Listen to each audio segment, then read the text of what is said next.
বর্ষের বাংলা নগর এলাকাবাসী, আপনারা সকলেই আশা করি ভালো আছেন। রাত পোহালেই 12ই ফেব্রুয়ারি বাংলাদেশের মানুষের বহু কাঙ্ক্ষিত একটি উপলক্ষ আমাদের দোরগোড়ায় উপস্থিত। আগামীকাল ভোর থেকেই অনুষ্ঠিত হতে যাচ্ছে ত্রয়োদশ জাতীয় সংসদ নির্বাচন। অনুষ্ঠিত হচ্ছে বাংলাদেশের 1.5 সহস্রাধিক কিশোর, যুবক, তরুণের রক্তবিধৌত 30,000-এর বেশি যুদ্ধাহত জুলাই যোদ্ধার অশ্রু কান্না আর রক্তভেজা জুলাই বিপ্লবের রাষ্ট্রীয় স্বীকৃতি এবং আগামীর বাংলাদেশে জুলাই বিপ্লবের আইনি ভিত্তি প্রদানের, জুলাই সনদ বাস্তবায়নের লক্ষ্যে গণভোট। বাংলাদেশের মানুষ তাদের এই ভোটাধিকারের জন্য অনেক সংগ্রাম করেছে, অনেক লড়াই করেছে।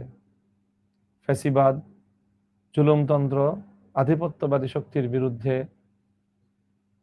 এক সাগর রক্ত দিয়ে বাংলাদেশের মানুষ আজ এই ঐতিহাসিক মুহূর্তটি তারা অর্জন করেছে। তাই আগামীকাল আমাদের সামনে এক ঐতিহাসিক সিদ্ধান্ত গ্রহণের মুহূর্ত সমুপস্থিত।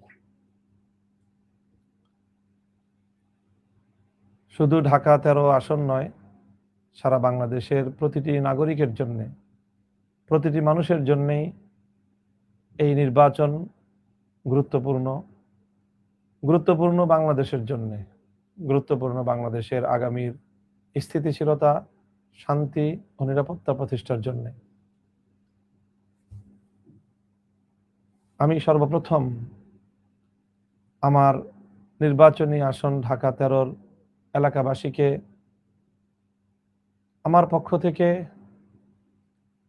আমি নির্বাচনী প্রচারণার বা নির্বাচনী আয়োজনের শেষ প্রান্তে দাঁড়িয়ে কিছু কথা বলতে চাই। সম্মানিত এলাকাবাসী, ভাই ও বোনেরা, আমি আপনাদের এই মোহাম্মদপুর, আদাবর, শেরেবাংলা নগর এই এলাকার মাটি ও মানুষের সাথে মিশে যাওয়া আপনাদের একজন ভাই, আপনাদের একজন সন্তান। দীর্ঘ 40 বছর ধরে আমি এই মোহাম্মদপুরের মাটি ও মানুষের সাথে মিলেমিশে একাকার হয়ে আছি। আপনাদের এই মোহাম্মদপুরেই কেটেছে আমার শৈশব, কৈশোর, যৌবন। এখন আমি প্রৌঢ়ত্বের দ্বার প্রান্তে এসে আজকের এই পর্যায়ে উপনীত হয়েছি। মোহাম্মদপুর, আদাবর এবং শেরেবাংলা নগর এই অঞ্চলটি রাজধানী ঢাকার অতীব গুরুত্বপূর্ণ একটি এলাকা। বাংলাদেশের প্রাণকেন্দ্র জাতীয় সংসদ এই আসনের সাথেই সংশ্লিষ্ট এবং এরই লাগোয়া। বাংলাদেশের জাতীয় নির্বাচন কমিশন সেটিও আমাদের এই আসনেই অন্তর্ভুক্ত। এই আসনের অধিকাংশ মানুষ শিক্ষিত, মার্জিত, ভদ্র, মধ্যবিত্ত, এখানে আবার উচ্চবিত্ত এবং নিম্নবিত্তের ভাই বোনেরাও রয়েছেন। আমরা সকলেই মিলে বৃহত্তর এই মোহাম্মদপুরে একটি পরিবার হয়ে আমরা বসবাস করছি। আমাদের একটি পরিবারের মধ্যে যেমন অনেক সময় অনেক মতপার্থক্য হয়ে থাকে, পথ চলতে গিয়ে আমরা এই এলাকার মানুষজন নানা সময় নানা মতবিরোধে, মতপার্থক্যে আমরা নিজেরা জড়িয়েছি এবং এটি স্বাভাবিক একটি প্রক্রিয়া। সবকিছুর পরেও মোহাম্মদপুর আমাদের হৃদয়ে লালিত স্বপ্নের স্থান। আমি আপনাদের কাছে নির্বাচনী পরিচালনা করতে গিয়ে আমার সাধ্য এবং সামর্থ্য যতটুকু ছিল আমি আপনাদের প্রত্যেকের কাছে কাছে যাওয়ার চেষ্টা করেছি। তবে সত্য বাস্তবতা হলো এই যে আমি আপনাদের সকলের কাছে কাছে পৌঁছতে পারিনি। বিশেষত এবার নির্বাচনী প্রচারণার জন্য নির্বাচন কমিশনের পক্ষ থেকে বেঁধে দেওয়া সময় খুব অল্প ছিল। 19 দিনের মতো প্রচারণার জন্য সর্বসাকুল্যে সময় ছিল। নির্বাচনী আচরণবিধির প্রতি সম্মান রক্ষা করে আমরা আমাদের নির্বাচনী প্রচারণা সময় এবং সার্বিক সকল বিবেচনায় আইনের প্রতি শ্রদ্ধাশীল থাকার চেষ্টা করেছি। আমরা সঙ্গত কারণেই আপনাদের সকলের কাছে কাছে আমার পক্ষে যাওয়া সম্ভব হয়নি। অন্তত আপনাদের হাতে ধরে আমার বক্তব্য আগামী দিনে নির্বাচিত হলে আমার অঙ্গীকার, আমার স্বপ্ন, আমার প্রতিজ্ঞার কথা আমি আপনাদেরকে জনে জনে গিয়ে বলতে পারিনি। অন্যদিকে আমি আপনাদের দোয়ায় বাংলাদেশ খেলাফত মজলিসের কেন্দ্রীয় আমিরের দায়িত্ব পালন করছি। 11 দলীয় নির্বাচনী ঐক্যের অন্যতম একটি শরিক দল সারা দেশে আমাদের দলীয় 26 জন প্রার্থী রিকশা প্রতীক নিয়ে নির্বাচন করছে। আমাদের দলীয় রিকশা প্রতীকের এই সকল প্রার্থীদের নির্বাচনী প্রচারণার জন্য তাদের প্রত্যেকের আসনে যাওয়া আমার জন্য নেহায়েত জরুরি ছিল।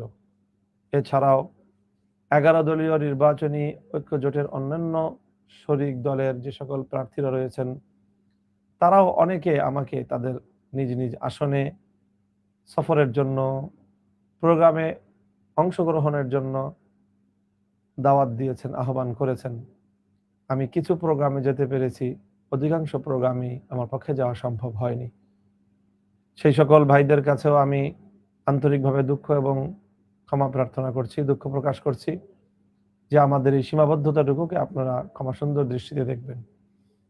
তো সারা দেশের নিজ দলীয় এবং শরিক দলীয় অন্যান্য প্রার্থীদের পক্ষে পরিচালনার জন্য আমার জন্য বরাদ্দ নির্বাচন কমিশনের পক্ষ থেকে নিজ আসনে প্রচারণার জন্য 19 দিন থেকেও আমাকে অনেকগুলো দিন ঢাকার বাইরে বিভিন্ন দেশের বিভিন্ন প্রান্তে আমাকে কাটাতে হয়েছে।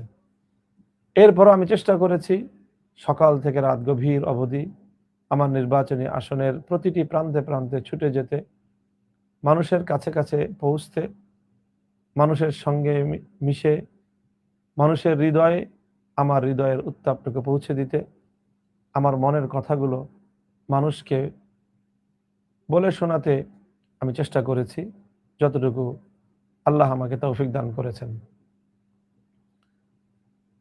এ পর্যায়ে এসে আমি আশা করছি যে মোহাম্মদপুর, আদাবর, শেরেবাংলা নগরের সর্বস্তরের মানুষ যেভাবে বিপুল সাড়া দিয়েছেন, আমাকে উৎসাহিত করেছেন এবং আমাকে সর্ব ধরনের সহযোগিতা তারা প্রদান করেছেন, সেজন্য আমি আপনাদের সকলের কাছে কৃতজ্ঞতা জ্ঞাপন করছি। আমার আপনাদের কাছে অনুরোধ হলো, আগামীকাল সকাল সকাল ভোরে ভোরে আপনারা সকলেই নিজ নিজ ভোটাধিকার প্রয়োগ করার জন্য শান্তিপূর্ণভাবে, সুশৃঙ্খলভাবে নির্ধারিত ভোট কেন্দ্রে উপস্থিত হয়ে যাবেন। প্রতিটি ভোট কেন্দ্রর আশেপাশে আমাদের স্বেচ্ছাসেবক দলের লোকেরা থাকবে। আমরা আমাদের নির্বাচনী প্রচারণার কালীন সময়ে আপনাদের অনেকের কাছেই ভোটার স্লিপ পৌঁছানোর চেষ্টা করেছি। হয়তো আমরা কিছুটা পেরেছি, অনেকটা পারিনি। এর বাইরেও আমরা গত দুদিন ধরে বিভিন্ন এলাকায় আমাদের বুথ এবং অফিস তৈরি করে সেখান থেকে আমরা ভোটার স্লিপ প্রদান করছি, ভোটার স্লিপ প্রদানের কার্যক্রম পরিচালনা করছি। আমাদের স্বেচ্ছাসেবকরা সেখানে ডিজিটাল অ্যাপ, ডিজিটাল ডিভাইস নিয়ে বসে সেখান থেকে তারা আপনাদের ভোটার ইনফরমেশন, ভোটার তথ্যগুলো স্লিপের মধ্যে লিখে আপনাদেরকে হস্তান্তর করেছে। এই প্রক্রিয়ার মধ্য দিয়ে বহু মানুষের কাছে আমরা ভোটার স্লিপ পৌঁছাতে সক্ষম হয়েছি।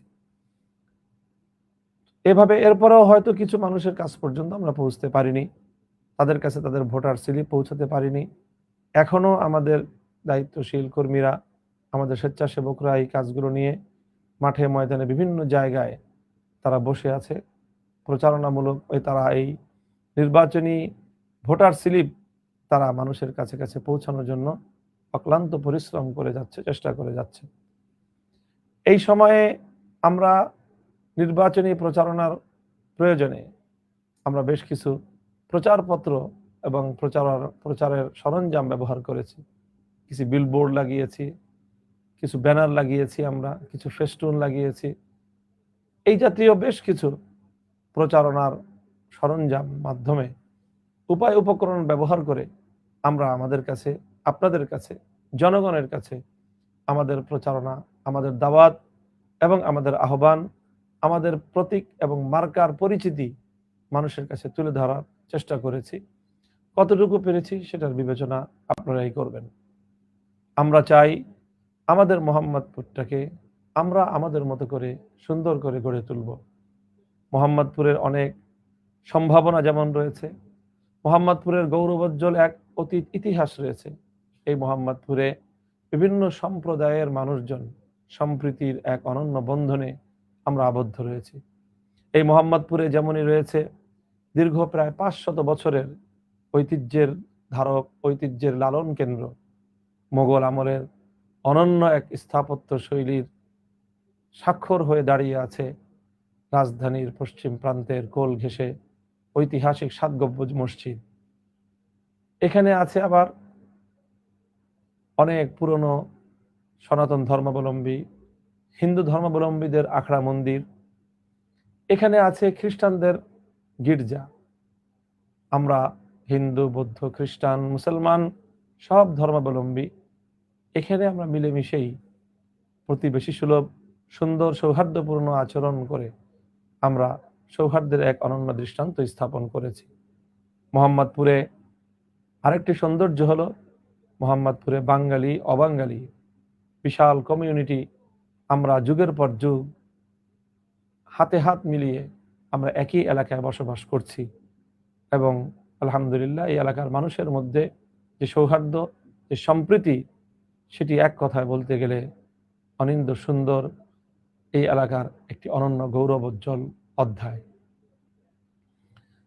এই মোহাম্মদপুরে বেশ কিছু ক্যাম্প রয়েছে যেখানে উর্দু ভাষী বিহারি সম্প্রদায়ের লোকেরা সেখানে অবস্থান করেন, সেখানে বসবাস করেন।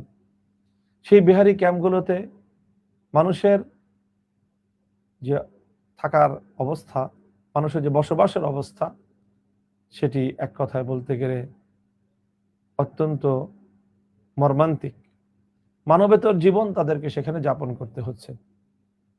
আমরা সেই সকল বস্তিবাসী, সেই সকল ক্যাম্পবাসীদের কাছে করজোরে ক্ষমা প্রার্থনা করছি জাতির পক্ষ থেকে যে 1947 সালের দেশ বিভক্তির সময় ইসলাম এবং মুসলিম জাতির প্রতি, লা ইলাহা ইল্লাল্লাহর প্রতি যে শ্রদ্ধা, যে ভালোবাসা, যে আন্তরিকতার প্রদর্শন করে তারা তাদের নিজেদের পিতৃপুরুষদের বাড়ি ঘর, জায়গা জমি, সহায় সম্পদ সবকিছু ছেড়ে দিয়ে শুধু ইসলামকে প্রাধান্য দিয়ে যারা বিহার থেকে এবং ভারতের বিভিন্ন প্রদেশ থেকে এই আমাদের দেশে তারা হিজরত করেছিলেন, আগমন করেছিলেন, সেই পূর্বপুরুষরা এখন আর নেই যারা এসেছিলেন, তাদের পরবর্তী অধস্তন প্রজন্ম এখন আমাদের দেশে মানবেতর জীবনযাপন করছে।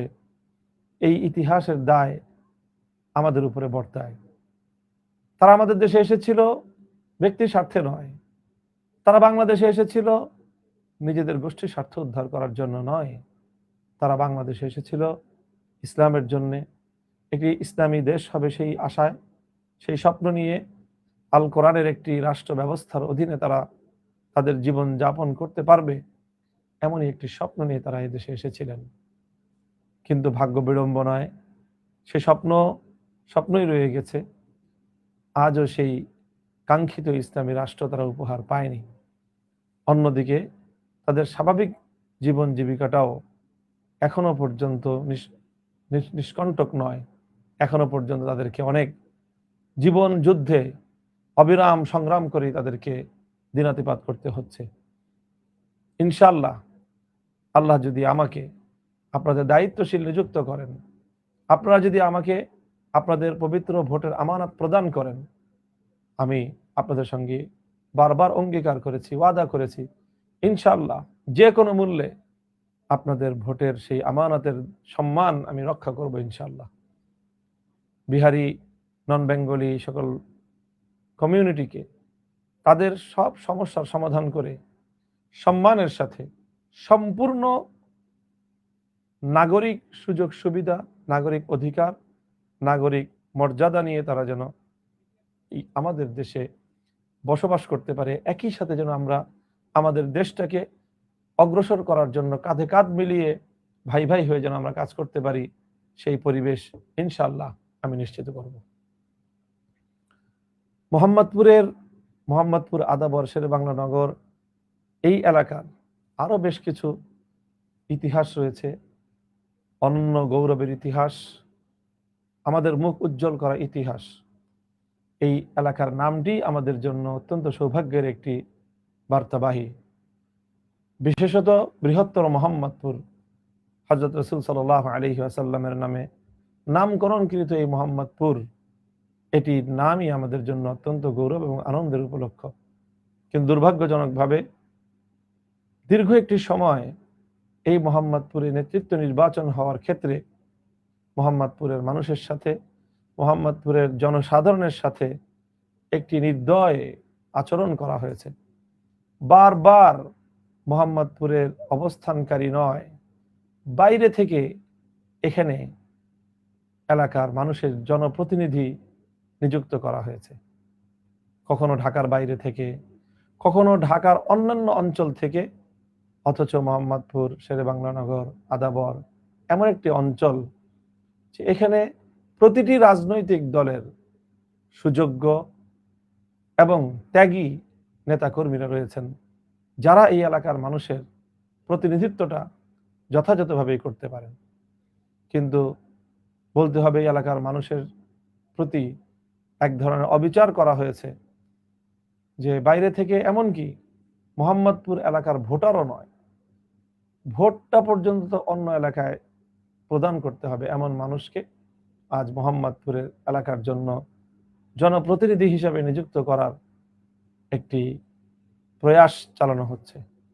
আমরা মনে করি যে এটি মোহাম্মদপুরবাসীর সাথে, ঢাকা 13 আসনের অধিবাসীদের সাথে যথাযথ সম্মানজনক আচরণ হয়নি। বিষয়টি বৃহত্তম রাজনৈতিক দলগুলোকে ভবিষ্যতে এই বিষয়গুলো নিয়ে আরো গভীর পর্যবেক্ষণ করার এবং সুচিন্তিত সিদ্ধান্ত গ্রহণ করার জন্য আমাদের পক্ষ থেকে উদাত্ত আহ্বান থাকবে। মোহাম্মদপুরে আমি আমার কথা বলতে পারি, 40 বছর ধরে এখানে আছি। আমার বাবা শাইখুল হাদিস আল্লামা আজিজুল হক রহমতুল্লাহ আলাইহি, আপনারা তাকে সবাই ছিলেন। তিনি বাংলাদেশের একজন বরেণ্য হাদিস বিশারদ, শুধু দেশ বিখ্যাত নয় বরং বিশ্ববিখ্যাত, উপমহাদেশের অন্যতম একজন শ্রেষ্ঠ হাদিস বিশারদ। আজ থেকে প্রায় 70 বছর আগে তিনি ইতিহাসে প্রথমবারের মতো বাংলা ভাষায় পবিত্র সহিহ বুখারী শরীফ অনুবাদ এবং ব্যাখ্যা করে বাংলা ভাষাভাষী মানুষের ঘরে ঘরে ইসলামের পয়গাম এবং আল্লাহর বাণী পৌঁছে দেওয়ার ক্ষেত্রে এক ঐতিহাসিক ভূমিকা পালন করেছেন। আমার বাবা সেই শাইখুল হাদিস আল্লামা আজিজুল হক এই মোহাম্মদপুরে একে একে 3টি জাতীয় শিক্ষা প্রতিষ্ঠান প্রতিষ্ঠা করেছেন, পরিচালনা করেছেন। তার ধারাবাহিকতায় আজ আমরা মোহাম্মদপুর এলাকায় 5টি জাতীয় পর্যায়ের শিক্ষা প্রতিষ্ঠান আমরা পরিচালনা করছি, আলহামদুলিল্লাহ। এই এলাকার মানুষের জন্য, এই এলাকার মানুষের শিক্ষা বিস্তারের ক্ষেত্রে, এলাকার মানুষের ঘরে ঘরে শিক্ষার সেবা পৌঁছে দেওয়ার জন্য, সামাজিক সেবা, মানবিক সেবা পৌঁছে দেওয়ার জন্য আমাদের অনেক কার্যক্রম, আমাদের অনেক তৎপরতা অতীত থেকে আমরা চালিয়ে আসছি। কিন্তু দুর্ভাগ্যজনকভাবে আজ এই মোহাম্মদপুরের মাটি এবং মানুষের হৃদয় থেকে সমর্থন নিয়ে, তাদের আন্তরিক ভালোবাসা, দোয়া এবং তাদের সহযোগিতা নিয়ে আমি যখন নির্বাচনী রাজনীতিতে অবতীর্ণ হলাম, আমি যখন নির্বাচনী প্রচারণায় অবতীর্ণ হলাম, আমাকে এক ভাই বললেন, তুই তুকারি করে আমার নাকি বিগত দিনে রাজনৈতিক কোনো অন্তর্ভুক্তি নাই। যিনি মোহাম্মদপুরে বাইরের অতিথি হিসাবে নির্বাচন করতে এসে আমার সম্পর্কে খুবই অসৌজন্যমূলক ভাষায়, আক্রমণাত্মক ভাষায় আমাকে হেনস্থা করার চেষ্টা করলেন, যেটা আপনারা সকলেই শুনেছেন। এবং মোহাম্মদপুরের সভ্য, ভদ্র, সাধারণ মানুষের হৃদয়ে ব্যাপারটি আঘাত হেনেছে। আমরা রাজনীতি করব, প্রতিযোগিতা করব, কিন্তু পরস্পর সম্মান এবং মর্যাদাটুকু যদি আমরা রক্ষা করতে না পারি, তাহলে আমরা কি করে গণমানুষের প্রতিনিধিত্ব আমরা করতে পারবো?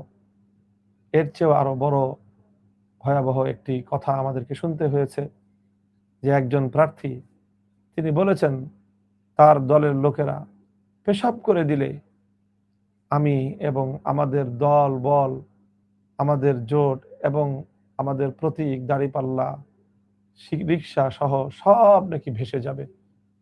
এটা কোন ধরনের আচরণ? মানুষকে অসম্মান করার এটা কোন ধরনের ভাষা? পেশাব করে ভাসিয়ে দেওয়ার মতো এই জাতীয় অসৌজন্যমূলক আচরণ, এটা কোনোভাবেই আমরা কোনো শিক্ষিত মানুষের কাছ থেকে অন্তত আশা করতে পারি না। মানুষের শিক্ষার পরিচয়, মানুষের তার কর্মের পরিচয় তার আচরণে, তার ব্যবহারে, তার মুখের ভাষা। আমরা আশা করব মোহাম্মদপুরের মানুষ এ বিষয়গুলো বিবেচনা করবেন যে এইভাবে মোহাম্মদপুরকে পেশাব করে ভাসিয়ে দেওয়ার মতো এই জাতীয় অসৌজন্যমূলক কথা মোহাম্মদপুরের মানুষের হৃদয়ে আঘাত করেছে বলেই আমরা মনে করি। তাছাড়া মোহাম্মদপুরের আজকে বড় বড় যে সংকটগুলো মোহাম্মদপুরের মানুষের নাগরিক জীবনকে দুর্বিষহ করে তুলেছে, সন্ত্রাস, চাঁদাবাজি, মাদক এবং কিশোরদেরকে অসৎ পথে পরিচালিত করে সন্ত্রাসমূলক কার্যকলাপে তাদেরকে জড়ানো, যেটা নিয়ে মোহাম্মদপুরের মানুষের ভোগান্তি, মোহাম্মদপুরের মানুষের অনেক কষ্ট এবং স্বপ্নের সেই মোহাম্মদপুর আজকে ধ্বংসের দ্বার প্রান্তে এই সকল কিছু কার্যকলাপের কারণে। সেখানে একজন ব্যক্তি যার ঐতিহ্যগতভাবে অস্ত্রের ব্যবসায়ী, যার বাবা আন্তর্জাতিক পর্যায়ের স্বীকৃত একজন অস্ত্র ব্যবসায়ী ছিলেন, সেই রকম একজন মানুষ মোহাম্মদপুরের জনগণের যদি প্রতিনিধি নিযুক্ত হয়, তাহলে আমরা আশঙ্কা করি যে মোহাম্মদপুরের মাটি এবং মানুষ সন্ত্রাসের আরো ভয়াল এক জনপদে পরিণত হতে পারে।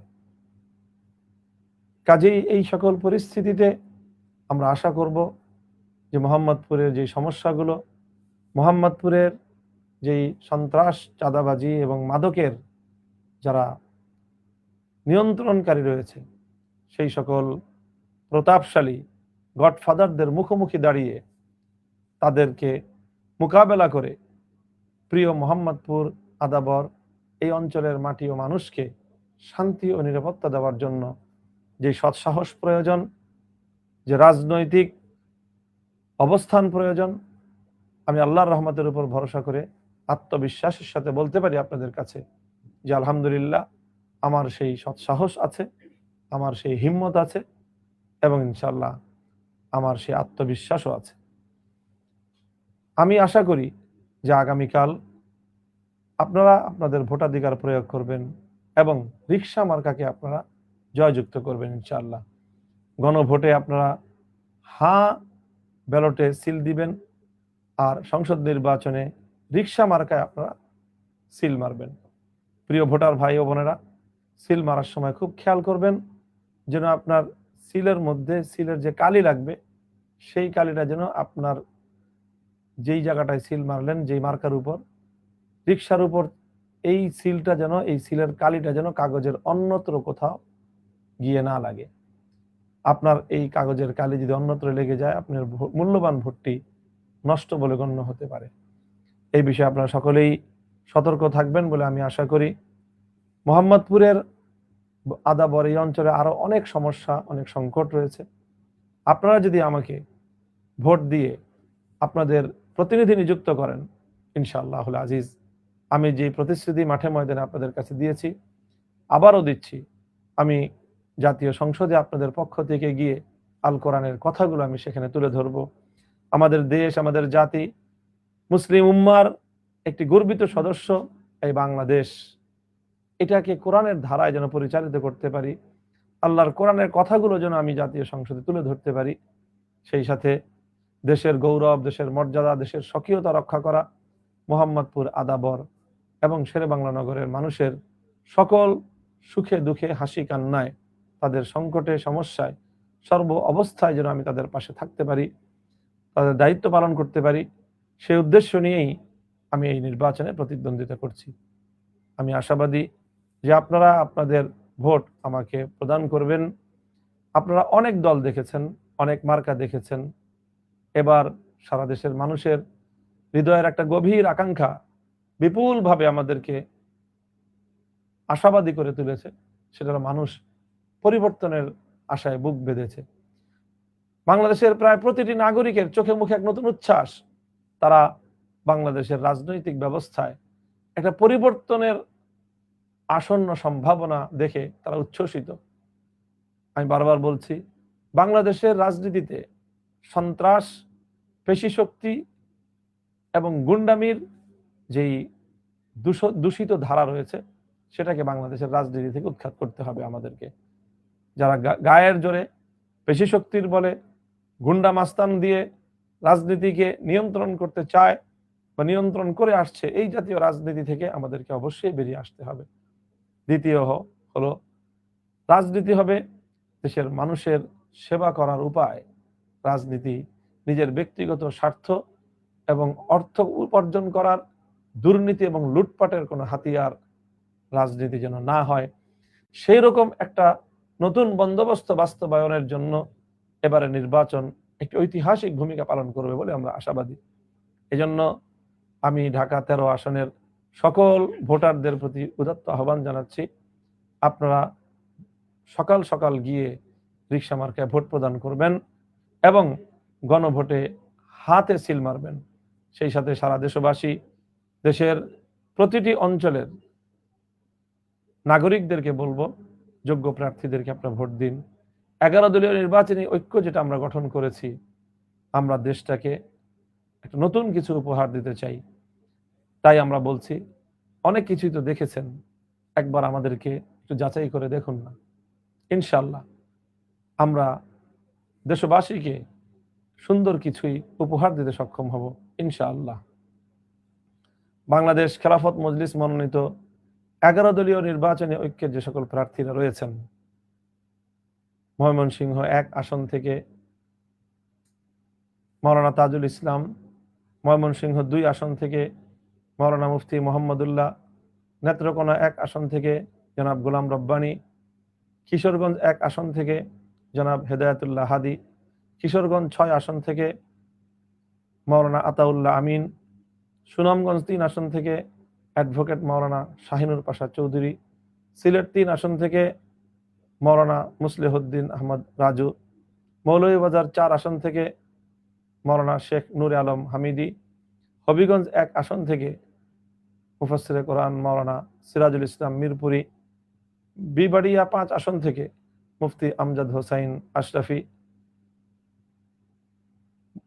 নরসিংদী 5 আসন থেকে মাওলানা তাজুল ইসলাম, নরসিংদী 3 আসন থেকে প্রিন্সিপাল মাওলানা রাকিবুল ইসলাম, গাজীপুর 3 আসন থেকে মাওলানা ইহসানুল হক, সিরাজগঞ্জ 3 আসন থেকে মাওলানা আব্দুর রউফ, ফরিদপুর 2 আসন থেকে শাইখুল হাদিস মাওলানা আকরাম আলী, মাদারীপুর 1 আসন থেকে পীরজাদা হাজী শরীয়তুল্লাহর বংশধর মাওলানা সাইদ উদ্দিন আহমদ হানজালা, মাদারীপুর 2 আসন থেকে মাওলানা আব্দুস সুবহান, শরীয়তপুর 1 আসন থেকে মাওলানা জালাল উদ্দিন আহমদ এবং ঢাকা নারায়ণগঞ্জ চট্টগ্রাম 5 আসন থেকে মাওলানা নাসির উদ্দিন মুনির এবং বান্দরবান থেকে মাওলানা আবু বকর সিদ্দিক। সেই সাথে আমি আছি ঢাকা 13 আসন থেকে মামুনুল হক। আমরা এই 26 জন বাংলাদেশ খেলাফত মজলিসের মনোনয়নে রিকশা প্রতীক নিয়ে 11 দলীয় নির্বাচনী ঐক্যের পক্ষ থেকে চূড়ান্ত ভোটের লড়াই আমরা আছি। দেশবাসীর কাছে আমরা দোয়া চাই, আজ রাতে আপনারা সকলে আমাদের জন্য বিশেষভাবে দোয়া করবেন, আমরা যেন ইতিহাসের বাক বদলকারী এই নির্বাচনে দেশের জন্য, ইসলামের জন্য, মানবতার জন্য, আল কোরআনের পক্ষে আমরা যেন একটি বলিষ্ঠ কার্যকর ভূমিকা রাখতে পারি। আল্লাহ যেন আমাদেরকে সাহায্য করেন, দেশবাসী যেন আমাদেরকে সমর্থন জানায়। দেশবাসীর কাছে দোয়া প্রার্থনা করে সকলের সর্বাঙ্গীন সাফল্য ও মঙ্গল কামনা করে আগামীকাল সকাল সকাল 12ই ফেব্রুয়ারি সারাদিন 11 দলীয় নির্বাচনী ঐক্যের প্রার্থীদেরকে ভোট দেওয়ার আহ্বান জানাই। আগামীকালকে সারাদিন রিকশা ও অন্যান্য 11 দলীয় প্রতীকে ভোট দিন। আসসালামু আলাইকুম ওয়া রাহমাতুল্লাহ।